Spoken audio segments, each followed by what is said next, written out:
Mr. Speaker, it is 2016.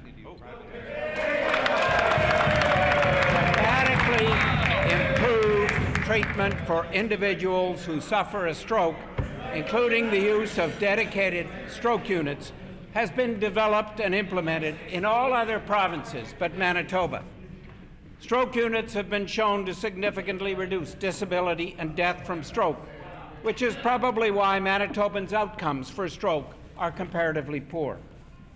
I asked the Premier, why is it that now, decades after the first dedicated stroke unit in Canada was introduced in the 1970s, that Manitoba still doesn't have a dedicated, comprehensive stroke unit? Thank you, Mr. Speaker. I'd like to thank the member for the question.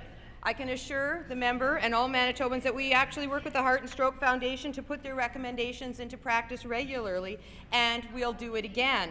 Earlier this year, we expanded Telestroke to Thompson and the Pas to provide better emergency care for stroke patients in northern Manitoba. We'll be expanding that to more sites. We've also provided money this year to their Heart and Stroke Foundation's Fast Stroke Awareness Program, and that work is already underway to make a dedicated stroke unit a reality in Manitoba. We've met with the Heart and Stroke Foundation about this unit, and I do agree. It's the direction we need to head. It's the direction this government will head. Mr. Speaker, instead of slow down, a Liberal government on April 19th will put a top priority on ensuring the best possible dedicated stroke unit is established as soon as possible.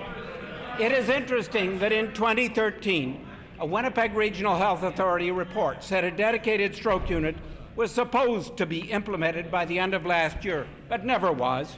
With at least 3 stroke events occurring in Manitoba every day, over 2,500 Manitobans have suffered a stroke from the time of that report until now, with absolutely no access to the enhanced survival benefits of a dedicated stroke unit.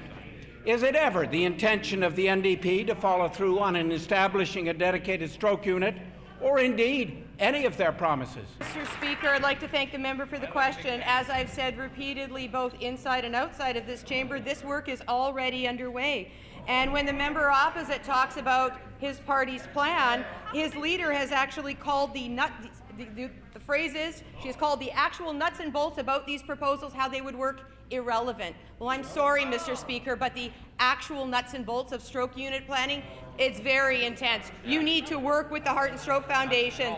So again, we're going to move forward. We're moving forward on a solid plan, and we are working with the Heart and Stroke Foundation. I'm also curious how members opposite would plan on funding a dedicated stroke unit when they want to eliminate the health and education levy from big banks and corporations. Mr. Speaker, it should never have taken more than 16 years to put in place a dedicated stroke unit.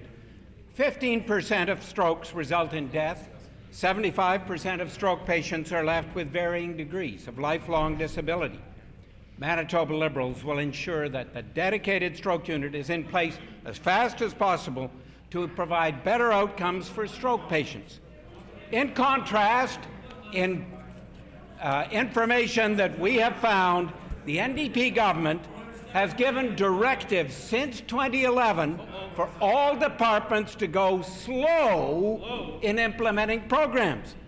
I asked the Premier, is this the reason so much is going so slowly in Manitoba, including the non-development of a dedicated stroke unit in our province? The member for the question, and as I have said repeatedly, a dedicated stroke unit is the direction that's been given and is what's going to happen on this side of the House that actually works with the Heart and Stroke Foundation and works with the RHAs and works with the players that are involved in this. We need to do it right, and the reckless plan that doesn't pay attention to the nuts and bolts of complex medical care, coupled with giving away health and education levy breaks to banks and corporations. Again, I'm not sure how you have a swift plan to construct a dedicated stroke unit when you're undermining the very financial means required. So again, I wonder if the member opposite has consulted with his leader, because it sounds like they're talking from 2 different pages on how they'll look after Manitobans.